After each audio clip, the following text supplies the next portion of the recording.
O Senhor esteja convosco. Ele está no meio de nós. Proclamação do Evangelho de Jesus Cristo, segundo João.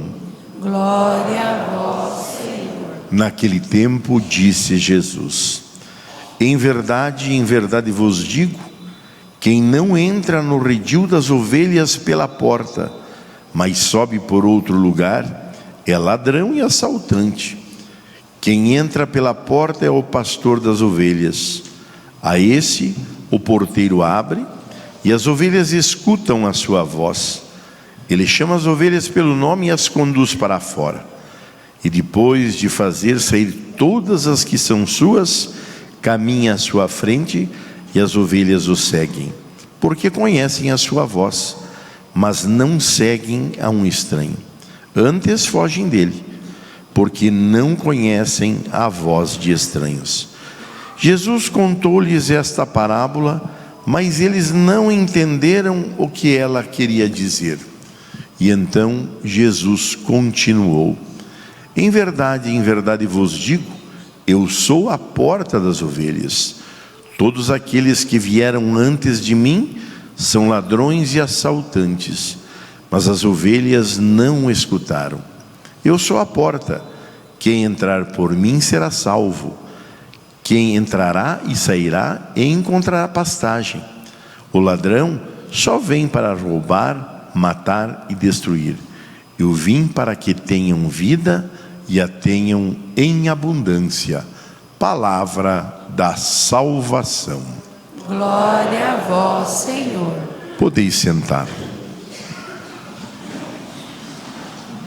Eu não sei se já expliquei para vocês um pouquinho da estrutura das nossas leituras, né? Nos domingos, geralmente a gente começa com uma leitura do Antigo Testamento, depois tem o Salmo, depois tem a outra leitura do Novo Testamento e o Evangelho. Agora sim, é um pouquinho diferente no tempo pascal, porque nós vamos vendo os feitos e efeitos, né, da ressurreição da comunidade primitiva da igreja, que Jesus deixa na presença e na pessoa dos apóstolos, e o quanto eles vão convertendo pessoas e discípulos. Lucas, Paulo, vem bem depois de Jesus, né? E Lucas é que vai escrever os Atos dos Apóstolos. Então a gente vê os feitos, né? Mas a estrutura, geralmente, né, para nós, para a espiritualidade, geralmente a leitura do Antigo Testamento sempre vai estar em consonância com o Evangelho. E aqui é onde o padre faz a pregação. Geralmente ele tira da primeira leitura e da segunda, da primeira leitura e do Evangelho. A segunda leitura, ela vem a ser uma, como é que eu vou dizer a vocês, uma explicação das duas leituras para o nosso caminho de espiritualidade. Pode ver que Pedro ali está falando da cruz, dos sofrimentos, da fidelidade, do amor, que temos que nos manter firmes, né? Porque a gente ouviu que Jesus hoje, neste domingo, se apresenta com duas figuras bonitas, uma o pastor e outra a porta. Eu já vou entrar um pouquinho no Evangelho, né? E o Salmo, geralmente eles serão para nós, para a semana, se a gente quiser, aquilo que nós gostaríamos de ter assim, quando rezarmos uma frase inspiradora. Então os Salmos vêm muito a calhar nesse sentido. Assim é a estrutura da nossa liturgia dominical, por isso que ela tem várias, né, leituras neste sentido. Claro, e também uma, né, que a gente seguido lê e escuta, que o Antigo Testamento e o Novo, né, estão em consonância, porque o Novo é uma perfeição, um aperfeiçoamento do Antigo. Mas é isso, eles geralmente, né, vão estar sempre em consonância, e a gente vai pregar sobre a primeira leitura e o Evangelho. Depois pincela um pouco com a segunda, que é um caminho de espiritualidade, para a gente refletir, para a gente pensar. E os Salmos, né, para a gente ter ali uma frase inspiradora, rezar em silêncio, fazer um exame de consciência, assim como também dizia esses dias, né, ontem até, as crianças vieram receber os 10 mandamentos, e vejam, quantos 1000 anos tem os 10 mandamentos? 4000 e poucos anos. Então vocês vejam que os valores não mudam, né? Os valores são permanentes. E ali dá um baita exame de consciência. Não matar, honrar a Deus, pai e mãe. Dá para a gente, né? Não se condenar, mas pensar o que eu não fiz, o que eu preciso melhorar, o que eu não consigo vencer. Claro, aí os mandamentos nos dão suporte. Outra é a oração do Pai Nosso, gente. Eu sempre digo que o Pai Nosso é o resumo de toda a nossa teologia cristã. Dê uma olhada, rezem devagar, pense em cada palavrinha. É assim que a gente vai adquirindo uma espiritualidade profunda cristã, tá? E hoje, né, a igreja se dirige, pede oração pelas vocações no mundo todo, padres, o Papa, bispos, seminaristas, religiosos, religiosas.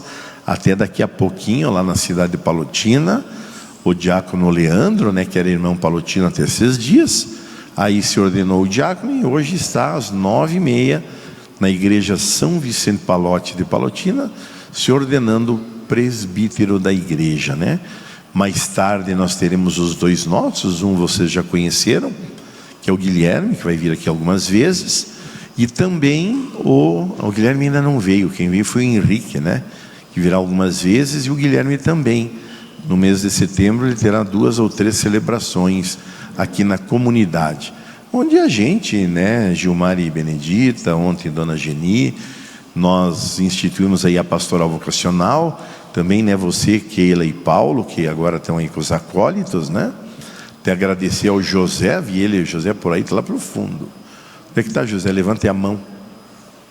José está por aí? Não. Ah, está lá, está lá. Eu achei que tinha visto mal, ainda estou bem, estou bom de óculos.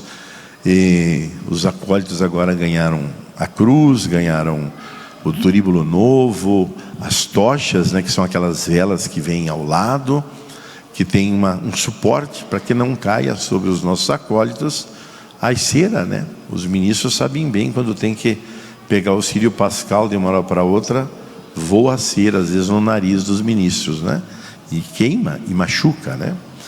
Então, assim, hoje, nesta palavra, o que nós podemos tirar da espiritualidade para a semana que temos pela frente? Cristo se apresenta com 2 figuras bem distintas, que são a mesma, o pastor e a porta.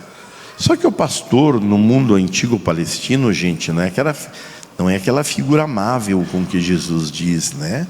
O pastor era uma pessoa muito tosca, muito rude, muito bravo, lutava contra ladrões, contra feras, tanto que nos tribunais, onde os juízes tinham julgamento, o testemunho de um pastor era inválido. Vocês vejam? E Jesus usa desse atributo para dizer que conduz as ovelhas com mão forte. Não permite que quem crê no seu nome seja levado por qualquer ideologia. E muito eram usados essas sutilezas antigamente. Se vocês percebem, está no momento Gamaliel dizendo ao povo do Sinédrio: vocês lembram de um tal de Teudas que apareceu? Lembram de um tal de Judas que veio aqui? Pregou, o povo foi atrás, uns se mataram, sumiu, desapareceu. Pegou dinheiro, mentiram, né? Então Jesus está dizendo que a sua verdade, a sua fé, a sua doutrina não é quimera, não é ilusão, é para ser aplicada.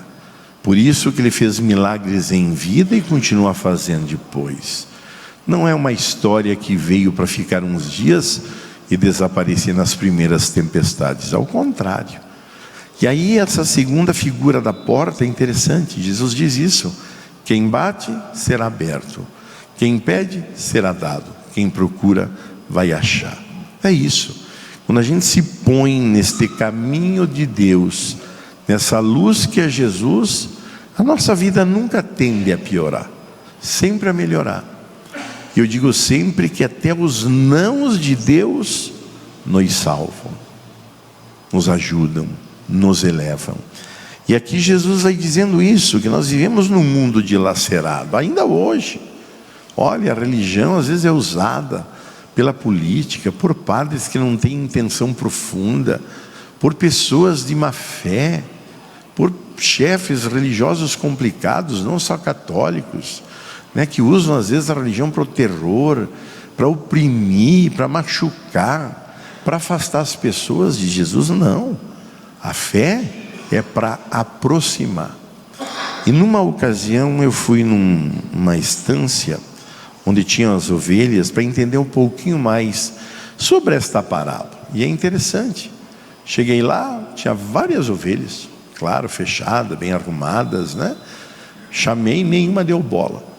Chegou o rapaz que cuidava das ovelhas, né, que era o caseiro da estância, dava um grito, dava um assobio, todas levantavam e seguiam ele. Interessante, né? O animal tem muito disso, e a ovelha especialmente. Não é que Jesus nos compara ao bicho, à ovelha, mas nos diz nesta parábola, porque a leitura era muito complicada, tinha que se contar histórias de que Ele é um Deus que provê, é um Deus que cuida. E isso nós vamos aprendendo com Cristo, de que Deus é Pai.